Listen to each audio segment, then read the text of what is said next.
পাকিস্তানের কোয়েটা থেকে পেশোয়ারের উদ্দেশ্যে ছেড়ে যাওয়া যাত্রীবাহী ট্রেনে সন্ত্রাসী হামলায় জিম্মি যাত্রীদের ৮০ জনকে উদ্ধার করা হয়েছে। নিরাপত্তা বাহিনীর এই অভিযানে বাকি জিম্মিদেরও দ্রুতই উদ্ধার করা হবে বলে এক প্রতিবেদনে জানিয়েছে দেশটির রাষ্ট্রীয় গণমাধ্যম রেডিও পাকিস্তান।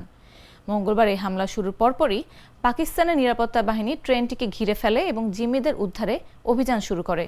জিও নিউজের এক প্রতিবেদনে উল্লেখ করা হয়, দেশটির বেলুচিস্তান প্রদেশের বোলান উপজেলার কাছে জাফর এক্সপ্রেসে হামলার পর ট্রেনটির ৯টি বগির ৪ শতাধিক যাত্রীকে জিম্মি করে সন্ত্রাসীরা।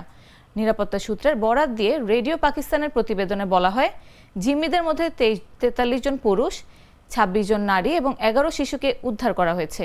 সেখানে আরও বলা হয়, বাকিদের নিরাপদে উদ্ধারে এখনও অভিযান অব্যাহত রয়েছে।